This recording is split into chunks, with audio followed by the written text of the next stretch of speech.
Assalamualaikum warahmatullahi wabarakatuh.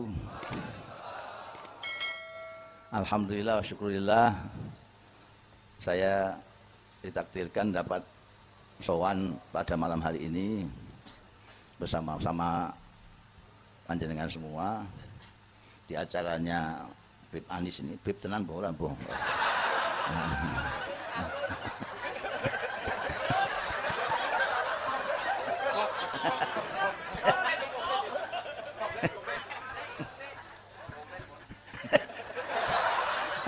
Nek warnane rambutnya ya meh padha karo Pak Bahar kae.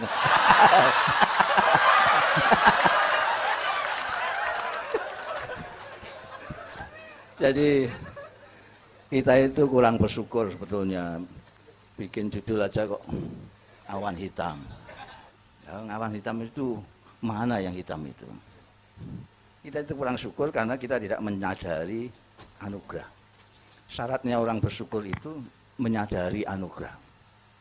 Kita lihat aja, aneh tapi kita nggak pernah merasa aneh. Orang-orang yang haji itu, syukuran itu akan berangkat, syukuran, pulang, syukuran lagi. Syukuran sampai 2 kali, orang haji. Tapi tidak ada orang syukuran sholat, tidak ada.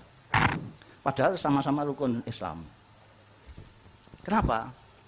Karena orang merasa mendapat nikmat, mendapat anugerah ketika haji. Tapi ketika sholat tidak. Bahkan mungkin banyak yang merasa mendapat siksaan. Ya ini kok kon sembahyang gitu. Jadi tidak ada yang bersyukur karena saya tidak ada. Bayangkan kalau orang salat itu syukuran kayak orang haji. Wah senang sekali, syukuran sana, syukuran sini. Wah. Kita tidak ada yang pernah mensyukuri nikmat bernapas itu. Karena kita sudah terlanjur biasa, jadi kita anggap itu bukan anugerah. Sampai tanyakan orang yang sesak napas itu, gimana ketika dia disembuhkan? Dia merasa luar biasa nikmatnya bernapas itu. Kawan saya sampai habis 10 juta lebih hanya untuk supaya bisa pipis. Kita carcir-carcir tanpa mensyukuri itu. Jadi memang kita harus menyadari dulu ada anugerah baru bersyukur. Saya akan tunjukkan satu anugerah yang sangat besar sekali, tapi kita tidak pernah mensyukurinya karena kita tidak menyadarinya. Apa itu? Kita dianugerahi oleh Tuhan, diciptakan menjadi manusia. Ini anugerah besar sekali. Makhluknya Tuhan itu ada yang tidak bisa apa-apa. Batu, pasir, segala macam. Sampai tendangi ya mau diam saja, sampai pecok ya diam saja, nggak bisa. Dia tidak bisa merasa, tidak bisa berpikir, apalagi mengekspresikan sesuatu, tidak ada. Itu makhluk Tuhan. Makhluk Tuhan yang kedua itu tanam-tanaman. Tanam-tanaman itu bisa berpikir, bisa merasa. Tapi tidak bisa mengekspresikan perasaan dan pikirannya.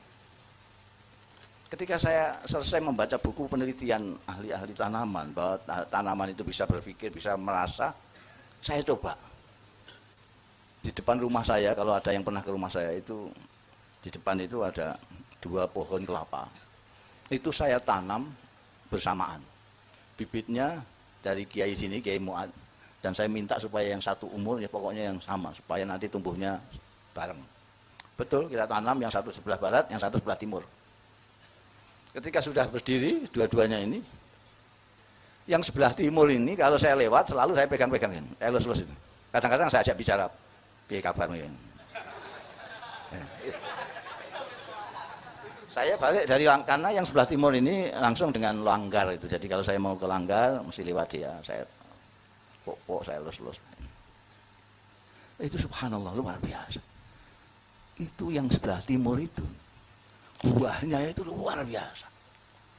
Nggak umum, menurut orang-orang itu nggak umum saking lebatnya itu. Sementara yang sebelah barat, yang tidak pernah saya pegang, tidak pernah saya lewati dan dengan menyapa segala macam, beluluknya saja tidak keluar. Tidak keluar apa-apa. Saya ceritakan anak-anak saya, ini, jadi saya mulai percaya itu. Kalau tanaman itu bisa berpikir, bisa merasa. ini mungkin yang sebelah timur ini mau balas jasa karena kebaikan saya. Saya selalu menyapanya. Lalu anak-anak saya dengan inisiatif sendiri, wah kalau lewat itu yang sebelah barat itu, mereka lulus, mereka ikut-ikut saya. Gimana kabarnya gitu. Sampai percaya tidak percaya, sampai boleh tanyakan anak-anak saya.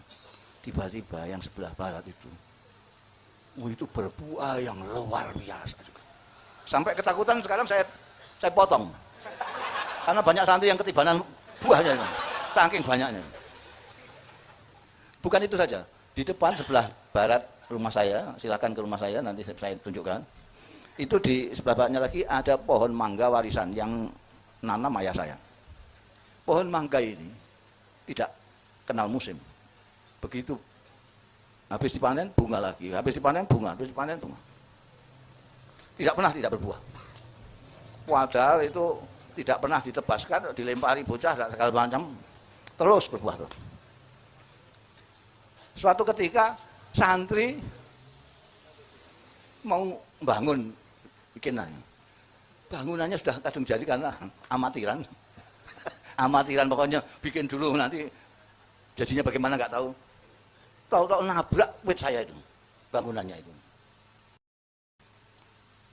Mau negor nggak berani, itu punya saya. Mau tegor awal ya. Akhirnya inisiatifnya apa? Jadi pohon saya itu dikerowoki supaya bangunannya bisa ke sana, sini dikerowok. Itu pohon saya purik berbulan-bulan tidak kembang, tidak buah. Itu santri saya, ayo kamu minta maaf. Setiap hari kalau lewat situ, amin minta maaf. Saya nanti juga minta maaf lah. Baru sekarang begitu, pulih lagi. Oh, ada hampir setengah tahun lebih dia pulih tidak keluar apa-apanya. Ini tanaman. Maka dulu Kiai Tegarjo, kiai-kiai yang punya ladang itu, santri-santri kalau ngapalin apa-apain terus di bawah pohon-pohon itu. Rupanya kesenangannya pohon-pohon sana. Ada yang seneng nahwu, ada yang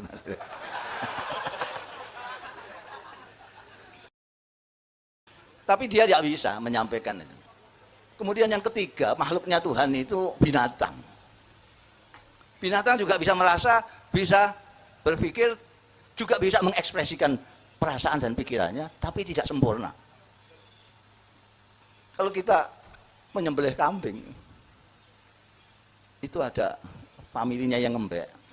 Itu sebenarnya dia sedang menyedihi nasib daripada familinya yang disembelih itu. Tapi kita nggak paham, karena dia senang juga ngembek, susah juga ngembek. Yang paling sempurna diciptakan oleh Allah dan dimuliakan oleh Allah adalah kita, manusia. Manusia bisa berperasaan, bisa berpunya pikiran, bisa mengekspresikan pikiran dan perasaannya dengan sangat detail. Bagaimana kita mengatakan kopi itu iso pas itu keinginan, hanya kopi itu tidak paham. Kaos itu.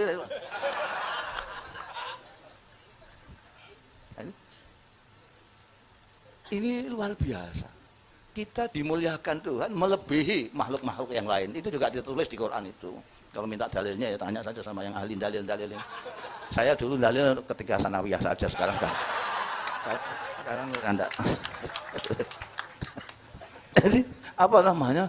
Kita dimuliakan oleh Tuhan. Dan kita tidak pernah mensyukuri itu. Tidak pernah. Paling-paling bersyukurnya itu seperti pembawa acara itu yang ngajak hadirin untuk bersyukur. Marilah kita syukuri bersama-sama dengan bersama-sama membaca Alhamdulillah. Itu sudah bersyukur katanya. Sampean kasih saya baju, saya bilang terima kasih, terima kasih. Tapi baju sampean saya buat ngelapi meja itu. Kira-kira sampean seneng apa kepengen ngeplak saya? Mensyukuri adalah menjaga agar pepaling anugerah yang diberikan itu tetap menjadi sesuatu yang memang merupakan sesuatu yang membahagiakan, sesuatu yang berupa anugerah. Kalau sampean kasih saya baju, saya pakai ketika ada pengantinan, sampean pasti senang. Ketika ada hajatan saya pakai, jalan-jalan saya pakai. Itu karena saya pergunakan peparingan sampean itu sebagaimana Anda menginginkan saya menggunakan peparing itu. Tuhan menciptakan kita menjadi manusia, dimuliakan dari yang lain dengan sesuatu yang sangat-sangat luar biasa, yaitu nurani dan akal pikiran. Mensyukurinya adalah menggunakan nurani dan akal pikiran, tidak membiarkan seperti akhir-akhir ini sehingga membuat awan menjadi gelap di matanya Habib itu.